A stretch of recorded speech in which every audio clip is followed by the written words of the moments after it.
There are houses that feel like pristine museums, vast and immaculate, filled with expensive artifacts that no one ever dares to touch. The grand estate in Pacific Heights, San Francisco, the United States of America, was exactly that kind of place. It featured imported Italian marble across the expansive floors, soaring ceilings that echoed with every single footstep, and massive windows that allowed the California sunlight to pour in, yet somehow failed to bring any actual warmth or joy. It was the kind of residence where the heavy silence did not signify a peaceful sanctuary, but rather a profound and lingering absence. On the second floor, inside a bedroom decorated in soft pastel shades that someone had lovingly selected many years ago, lived a 7-year-old girl who had entirely forgotten how to laugh. Her name was Victoria, and her large, dark eyes appeared far too weary and ancient for her young, delicate face. Every single morning, she dressed herself without asking for help, brushed her brown hair into a meticulously neat ponytail, and descended the grand sweeping staircase without making a single sound, acting as though she were terrified of waking the resident ghosts. Her father, Samuel Carter, was the sort of prominent figure who regularly graced the glossy covers of prestigious business magazines, with headlines declaring him the youngest chief executive officer in the tech sector or the brilliant mind behind the modern digital empire. At 38 years of age, he had successfully built an enterprise valued at hundreds of millions of dollars. He possessed an intense, commanding presence that caused crowded boardrooms to fall completely silent the moment he walked through the doors, and he wore tailored suits that cost significantly more than most luxury vehicles. He was undeniably handsome in a very cold, calculated, and sharp manner, boasting a strong jawline, piercing gray eyes that seemed to constantly evaluate everything around him, and dark hair that was always styled to absolute perfection. Yet there was something undeniably extinguished behind those sharp eyes, a vital piece of his soul that had shattered into fragments exactly 2 years ago, and that he had never once bothered to try and repair. Ever since his wife, Allison, had passed away in a tragic, absurdly sudden accident that had not even allowed them a chance to properly say goodbye, the magnificent house had slowly transformed into an elegant, suffocating mausoleum. Samuel purposely worked grueling 16-hour days at his massive tech headquarters simply because burying himself in endless code and stressful board meetings was much easier than being at home. Victoria spent her days quietly drawing with gray pencils, having quickly learned that her father did not know how to handle tears or emotional outbursts. The only person actively keeping the massive household running smoothly was Laura, the incredibly dedicated housekeeper. She was 62 years old, possessing completely white hair that she always kept pulled back into a strict, flawless bun, and she carried the quiet, observant wisdom of someone who had witnessed many different lifetimes unfold. She had been employed by the wealthy family for exactly 15 years, had known Allison well, had wept bitterly at the tragic funeral, and now watched with a completely shattered heart as a grieving father and his young daughter lived like total strangers beneath the exact same roof. Samuel had casually mentioned to Laura on a gloomy Tuesday morning, without even bothering to look up from his glowing smartphone screen, that they desperately needed to hire a new nanny. He explicitly requested a highly professional individual with impeccable references who fully understood that this was a serious employment opportunity, not some dramatic reality television show. Laura had politely nodded her head in agreement, but deep down in her heart, she silently thought that what this broken house truly needed was not a strict professional, but an absolute miracle. The subsequent interviews had been an endless, monotonous parade of seemingly perfect candidates, all boasting incredibly impressive resumes, advanced degrees in child psychology, fluency in 3 different languages, and extensive experience caring for the privileged children of global diplomats. They all arrived dressed in highly conservative attire, speaking in hushed, measured tones and promising rigid structure and absolute discipline, making them all profoundly and utterly boring. Laura had watched them attempt to interact with Victoria, who simply sat on the study sofa, with her small hands folded neatly in her lap, answering every question with polite, empty single words until Friday afternoon arrived. It was nearly 4 o'clock in the afternoon on a Friday, and Laura was just about to pick up the telephone to cancel the very last scheduled candidate of the long, exhausting day. Samuel had made it abundantly clear that he needed someone officially hired and ready to begin working by Monday morning, but just as she reached for the receiver, the heavy front doorbell suddenly rang. The young woman who stood panting on the grand front porch was absolutely nothing like what Laura had been expecting to see all week. She looked to be about 24, 25 years old at the absolute most, with light brown hair pulled up into a messy, chaotic ponytail, long bangs falling haphazardly over her wide eyes and faded, torn blue jeans. She wore an oversized sweatshirt featuring the logo of some obscure indie rock band that Laura did not recognize, and she carried a massive, overstuffed canvas backpack casually slung over one slender shoulder. "I am so incredibly sorry, I am a total disaster," the girl gasped. Her cheeks flushed bright red as she practically tripped over the expensive welcome mat. "The city bus broke down. Then I got completely lost trying to find this massive street, and then I realized I had typed the wrong time into my phone. So we're still doing the interview, or should I just go home and cry into a large pepperoni pizza?" she rambled, finally catching her breath and offering a bright, apologetic smile. Her name was Chloe, and Laura blinked in utter astonishment. As in her 15 years of working for high-profile families, absolutely no one had ever arrived at a formal job interview acting like a localized tornado. "Please come inside," Laura said gently, surprising herself as she led the chaotic young woman through the grand foyer, where Chloe looked around with her eyes wide in pure amazement. "Wow, this place looks exactly like a luxury hotel. Do actual human beings live here, or is this just a fake set for expensive interior design magazines?" Chloe whispered loudly, making Laura suppress a genuine smile as she explained that only a 7-year-old girl and her busy father lived in the massive, echoing space. Laura guided Chloe into the formal study, where Victoria was sitting in her usual stiff, perfect posture, holding a large, hardcover book that she was clearly not actually reading. The little girl looked up with that perfectly polite, emotionally vacant expression she had spent the last 2 years carefully mastering, quietly greeting the new stranger with a soft, practiced voice. Instead of sitting carefully in the designated leather guest chair like every other candidate, Chloe instantly dropped down onto the expensive Persian rug, crossing her legs right in front of the startled child. "Hello there. You know what? I absolutely hate job interviews because they are super weird and exhausting, don't you think?" Chloe declared openly, pointing at the heavy book in Victoria's hands and asking about it. Victoria blinked in pure shock, as no adult had ever spoken to her with such casual, unfiltered honesty, and she slowly revealed she was reading Alice in Wonderland. Chloe laughed a bright, ringing laugh, admitting that if she ever saw a talking rabbit wearing a pocket watch, she would run in the exact opposite direction immediately, which actually coaxed a tiny, genuine smile onto Victoria's face. They sat on the floor talking for over 30 minutes, with Chloe enthusiastically explaining that she was an art student at a local university, that she had never formally been a nanny, but loved organizing incredibly complex treasure hunts for her younger cousins.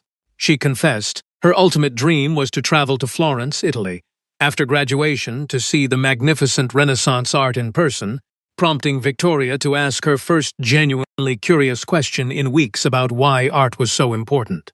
Seeing the undeniable spark of life returning to the little girl's eyes, Laura made an executive decision and firmly told Chloe she needed to wait 3 hours to meet Samuel at 7 o'clock.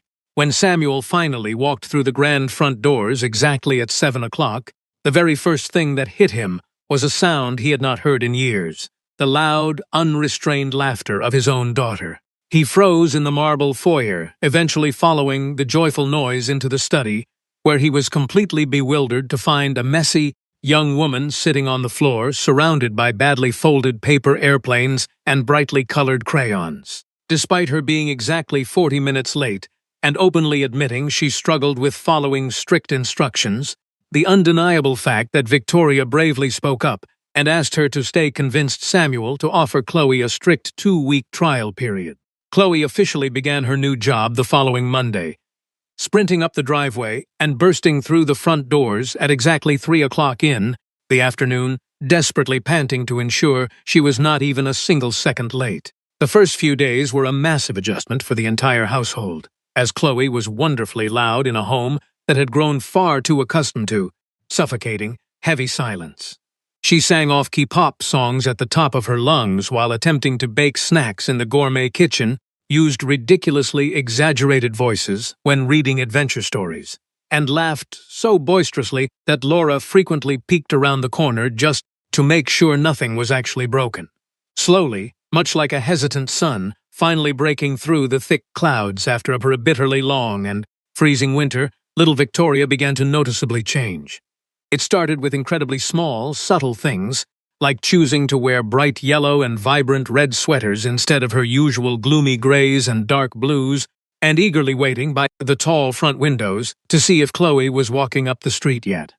One Wednesday afternoon, exactly a week after she had started, Chloe introduced a ridiculous game where they took turns building a completely nonsensical story, which resulted in a wild tale about a giraffe that turned into a tiny mouse and opened a zero-gravity pizzeria for hungry astronauts.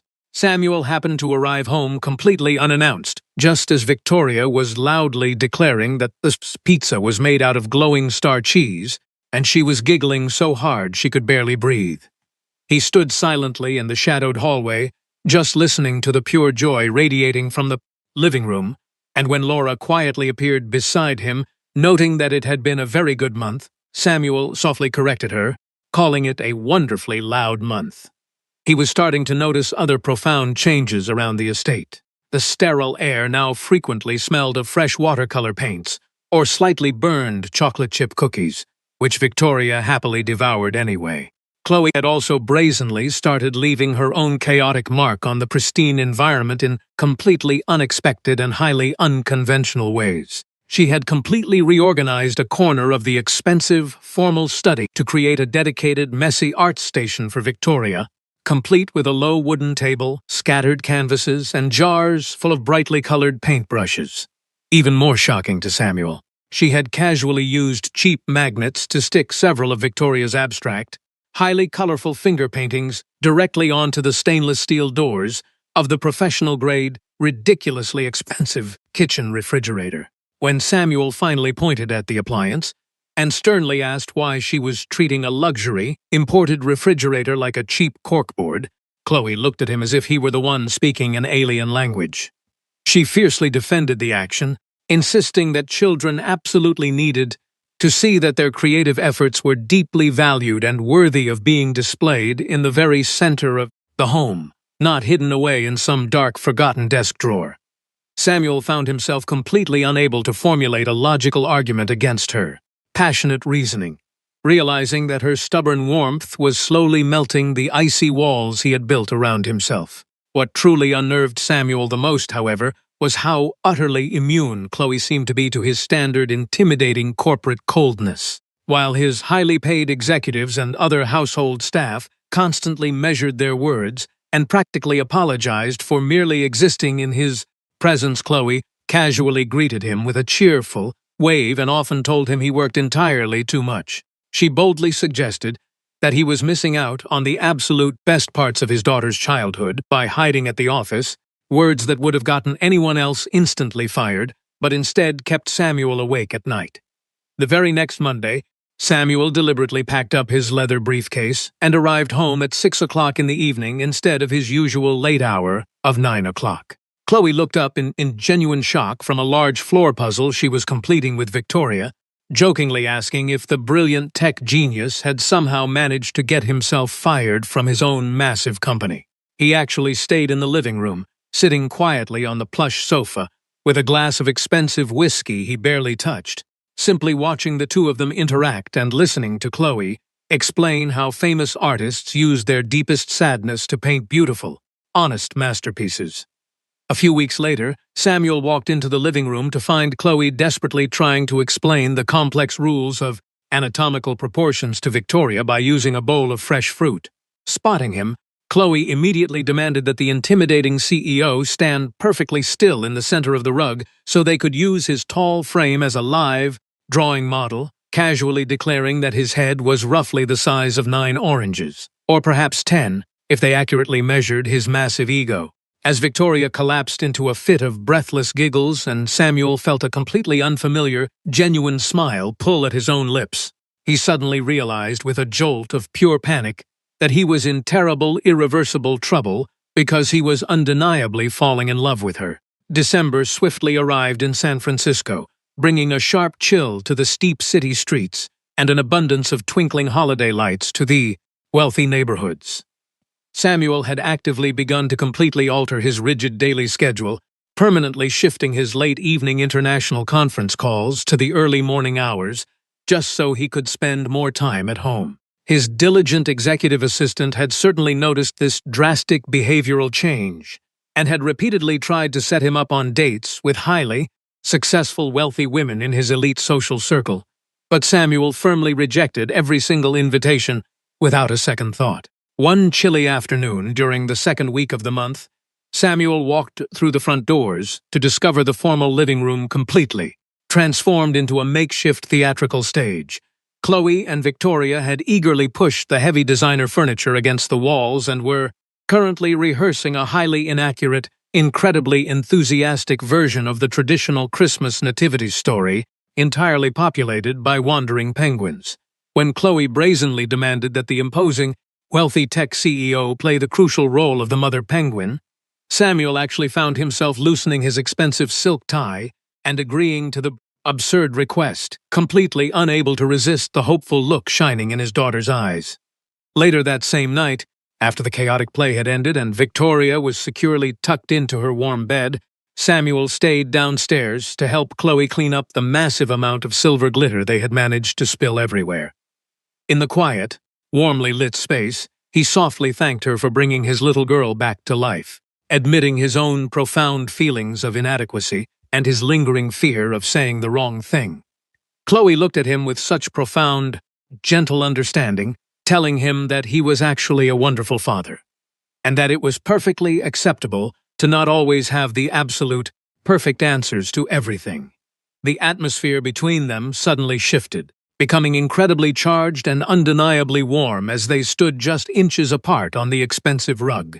Samuel could clearly see the tiny golden specks dancing in her warm brown eyes and could smell her sweet, inexpensive floral perfume, realizing in that breathless moment just how deeply he cared for this chaotic, beautiful young woman.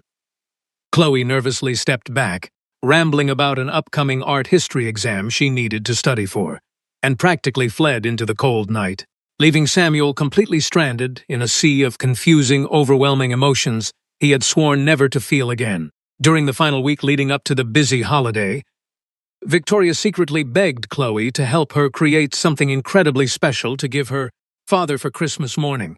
Remembering a brief comment about how Samuel used to play the acoustic guitar before his wife passed away, Chloe gently suggested they use warm, vibrant watercolors to paint a meaningful picture that would quietly remind him that it was finally safe to feel joy again. They spent hours hidden away in the messy art corner, experimenting with bright yellows and deep oranges, while Samuel secretly watched them from the doorway, completely captivated by the way Chloe bit her lower lip when she concentrated on a difficult brushstroke. On Christmas Eve, the enormous house was filled with the joyous, swinging sounds of vintage jazz music and the warm, comforting scent of slightly burned sugar cookies. Samuel found himself actually standing by the large, fragrant evergreen tree, laughing as he helped them hang ridiculous, handmade ornaments, until Chloe reached up to place a glittery star on the highest branch and lost her balance. He instantly caught her waist to steady her, their eyes locking in a heavy, loaded silence, while the music played softly in the background, cementing the undeniable reality that they were entirely, helplessly drawn to one another. The delicate, unspoken bubble of peace they had carefully built was abruptly shattered a few weeks later on a rainy Saturday afternoon when Grace Mitchell suddenly arrived unannounced. Grace was a 36-year-old, highly sophisticated architect from a very prominent local family whom Samuel had briefly dated several months ago, and she confidently let herself into the foyer only to find the CEO sitting on the floor inside a massive blanket fort.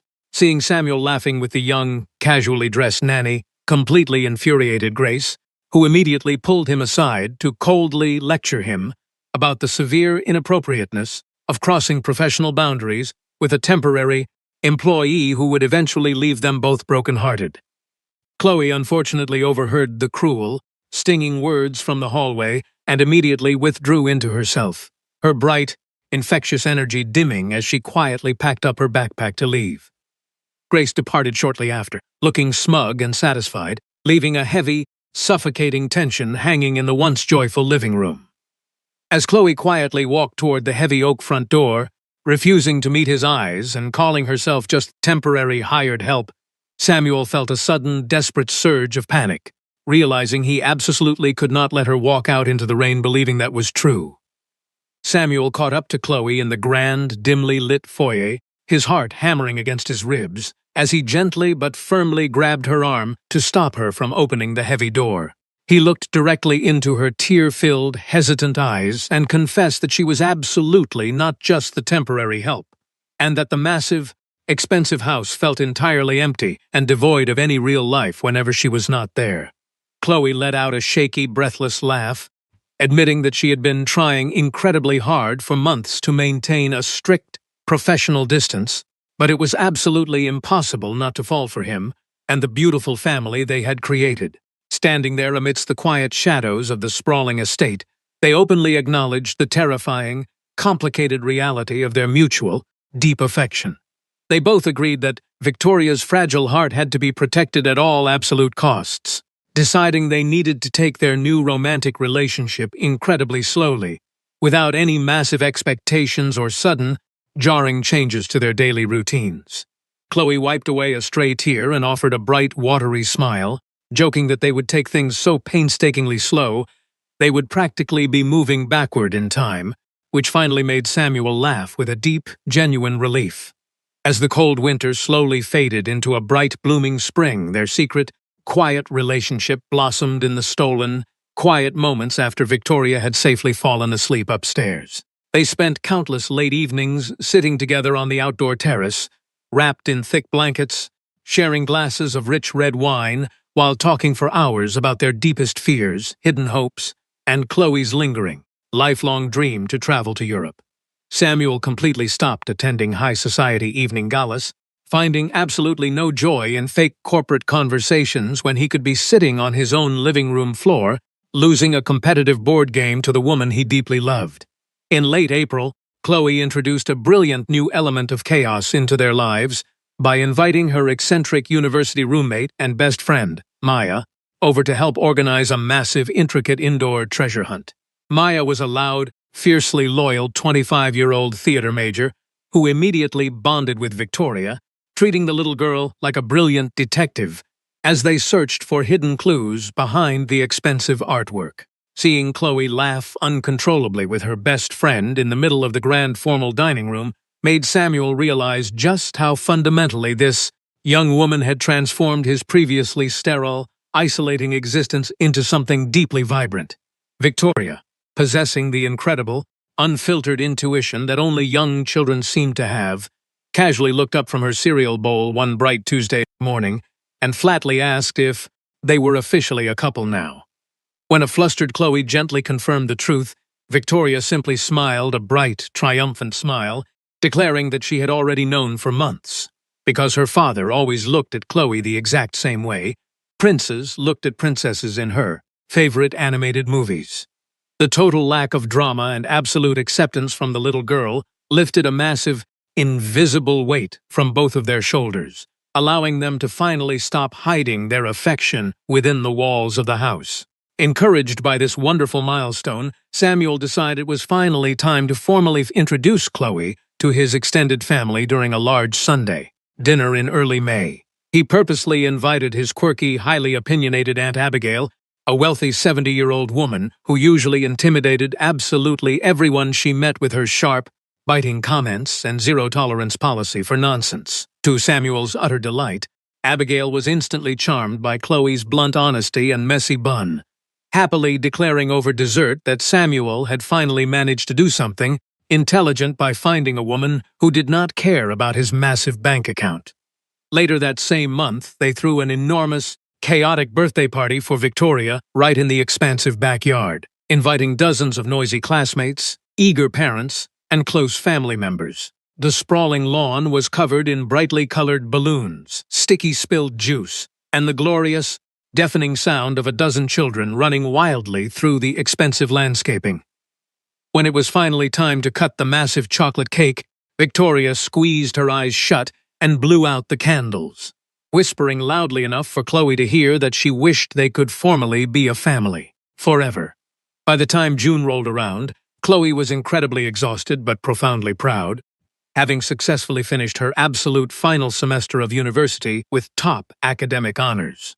Samuel and Victoria sat right in the very front row of the crowded auditorium during the formal graduation ceremony, clapping louder and cheering harder than anyone else in the massive room when her name was called. As Chloe walked across the stage holding her diploma, she looked out at the cheering tech CEO and the beaming little girl, realizing that while she still loved art, her truest masterpiece was the beautiful messy family she had somehow managed to build.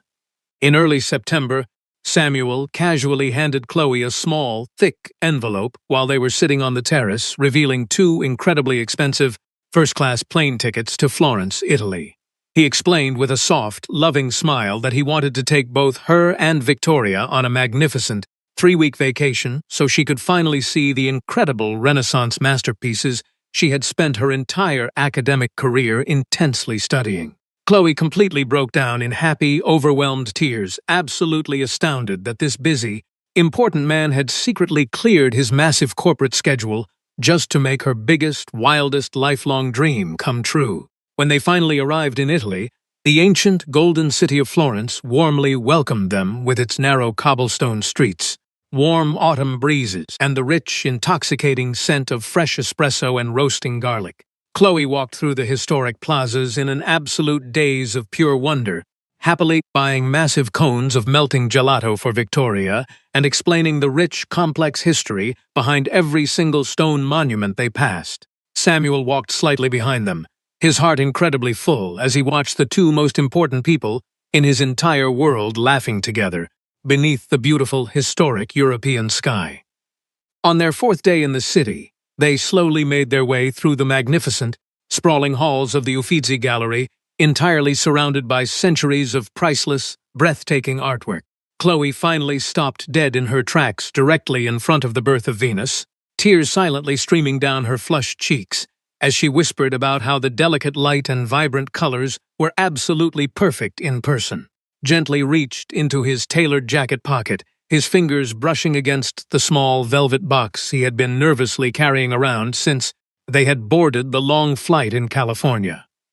Right there, standing in the middle of the crowded museum surrounded by ancient beauty, Samuel slowly dropped to one knee on the polished marble floor. He looked up at a completely shocked Chloe and told her that exactly 1 year ago, she had arrived late to a job interview and completely saved his and his daughter's lives, bringing brilliant color back to their gray world. When he formally asked her to marry him, Victoria immediately screamed a loud, joyful yes before Chloe even had a chance to open her mouth, causing a massive crowd of romantic tourists to erupt into enthusiastic, echoing applause as Chloe happily nodded. They officially returned to the United States as an engaged couple, immediately diving into the chaotic, wonderful process of planning a surprisingly intimate, beautiful winter wedding. They ultimately decided against renting out a massive, impersonal luxury hotel ballroom, choosing instead to host the special ceremony right in the spacious backyard garden of the Pacific Heights mansion that Chloe had successfully turned back into a real home. The trees were tightly wrapped in thousands of tiny, twinkling fairy lights, and Victoria proudly stood at the front of the altar as the world's most enthusiastic, brightly dressed maid of honor. When Chloe finally walked down the petal-strewn aisle, wearing a beautifully simple, flowing white gown, Samuel genuinely felt as though his chest might completely burst from the overwhelming amount of love he held inside. During their tearful, personalized vows, he promised to always laugh at her terrible jokes, and to take her back to Italy every single year, while she passionately promised to keep filling his structured life with chaotic color and endless joy. As they finally kissed under the cold, starry California sky, the loud, joyful cheers of their family and friends signaled the absolute, permanent end of the dark, lonely chapter of their lives. The lively reception party continued late into the crisp night, filled with loud, swinging jazz music, endless plates of delicious food, and the beautiful, warm sound of deep laughter. Samuel held his new wife closely on the wooden dance floor, watching fondly as his Aunt Abigail stubbornly tried to teach young Victoria a highly complicated old-fashioned waltz near the dessert table. Looking around at the radiant, smiling faces of the people he loved most, Samuel realized just how incredibly unpredictable and beautifully strange the winding path of destiny could truly be. Love, in its truest and most resilient form, is rarely found in perfectly executed plans or flawless, highly predictable circumstances. Rather, it often sneaks through the cracks of our brokenness when we least expect it. When we experience profound loss, it becomes entirely too easy to build massive, impenetrable walls of cold routine, convincing ourselves that feeling absolutely nothing is vastly safer than risking another devastating heartbreak. Yet, healing requires the immense, terrifying courage to let a little bit of messy, unpredictable chaos back into our quiet lives, whether that comes in the form of a badly folded paper airplane or a beautifully burned batch of cookies. Second chances do not simply magically erase the heavy pain of the past, but they absolutely offer us the vibrant colors needed to paint a completely new, beautifully different future. By remaining open to the unexpected people who loudly stumble into our silent, structured worlds, we allow our frozen hearts to slowly thaw, teaching us that the most magnificent masterpieces are often created from the deeply imperfect, beautifully chaotic moments of everyday life.